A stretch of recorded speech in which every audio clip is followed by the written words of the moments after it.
Welcome back, dear friends, to our channel where clarity replaces confusion and ancient wisdom meets modern understanding. If you've ever felt overwhelmed by the complexity of spiritual texts or struggled to grasp the true depth behind profound teachings, you are not alone, and you are most welcomed here. Today, we will dive into one of the most enigmatic and transformative scriptures in the Buddhist canon, the Diamond Sutra. This ancient text has been read, chanted, and studied by practitioners for centuries. It is revered as a doorway to liberation, a sword that cuts through delusion, and a teaching so profound that even a single line, deeply understood, can change your life. But what does it really mean? When the Diamond Sutra says, all phenomena are like dreams, illusions, bubbles, shadows, what is it pointing to? Is it saying that nothing exists? Is it teaching nihilism? Is it denying the reality of the world? The short answer is no. The Diamond Sutra is not telling us that nothing exists. It is telling us that things do not exist in the way we think they do. And that difference between what is and what appears to be is the very space in which freedom can arise. Let's begin by examining the most misunderstood concept in the sutra: emptiness. Many people hear the word empty and think it means void, a nothing, non-existence. But in Buddhist thought, emptiness, sunyata, is not nothingness. It is freedom from fixed nature. It is the absence of inherent, independent, unchanging essence. It means that all things arise due to causes and conditions. They are dependent, they are interrelated. They are not self-contained. Take a simple example, a table. We call it a table, but what is it really? It's wood, it's nails, it's labor, it's design, it's the tree it came from, it's the carpenter's effort, it's the sun and rain that nourished the tree, it's the truck that delivered it. When you see all of this, you realize there is no independent table. There is only a temporary label we place on a temporary collection of conditions. This is the insight of emptiness, not to deny the table, but to see it clearly. To see its impermanence, its interdependence, its lack of self-identity. And when you see this, you no longer cling to it. You can use it, appreciate it, respect it, but you are no longer trapped by it. You are free.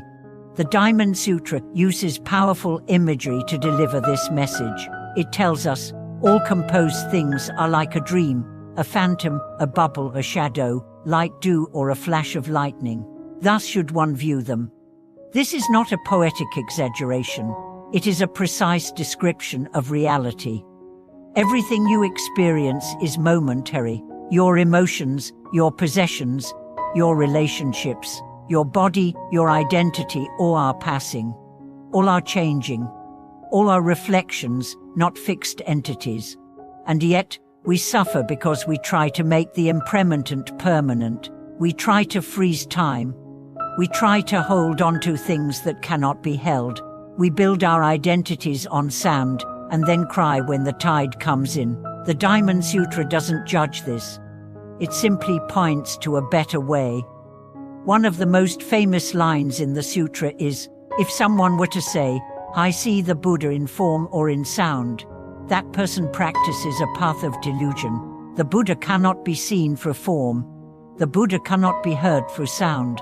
This is revolutionary. It tells us that ultimate reality cannot be grasped by the senses.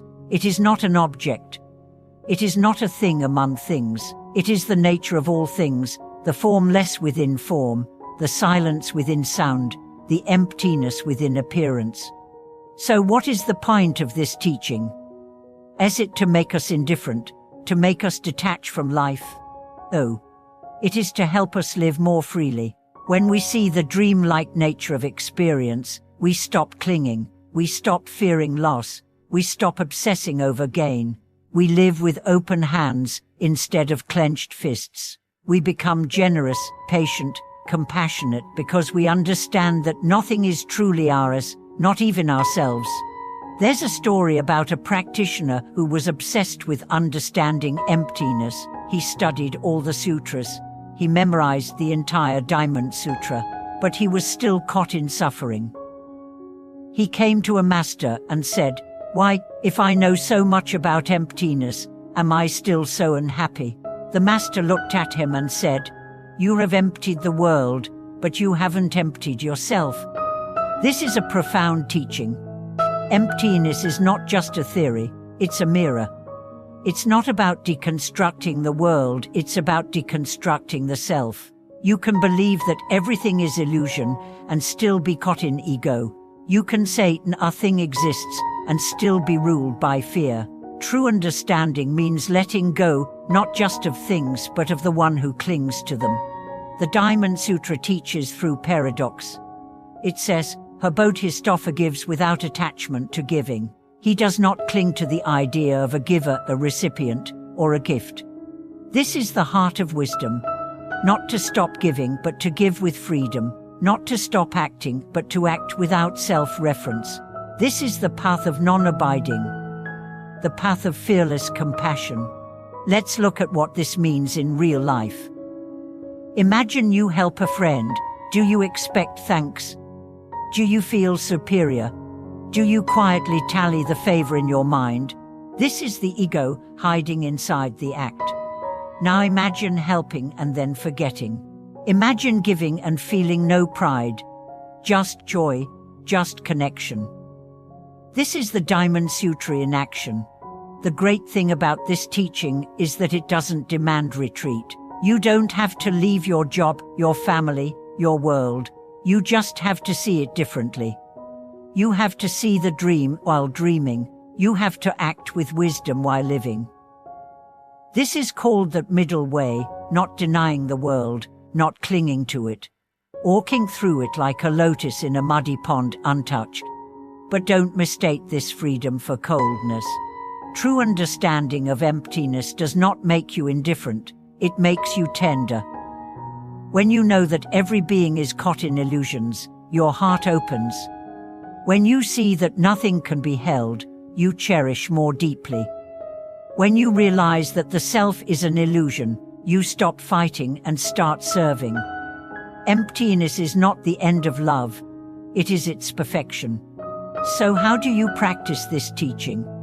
First, by slowing down. Don't rush through experience. Observe, question. When you feel pain, ask, what am I clinging to? When you feel pride, ask, what am I building a self upon? Second, by meditating on form and emptiness. Watch a candle flicker, watch a leaf fall, watch your breath rise and fade. Let impermanence be your teacher. Third, by reciting the Diamond Sutra not just to memorize, but to awaken. Let the words soak into your bones. Let them challenge your beliefs. Let them unmake you. And finally, by living as though everything matters and nothing is permanent. That's the paradox. That's the path. Thank you so much for watching this video. If this exploration into the Diamond Sutra helped illuminate something in your heart, please subscribe, like, and share your thoughts in the comments below. How do you understand emptiness? How has the sutra shaped your path? Your insights may be the bridge someone else is waiting for.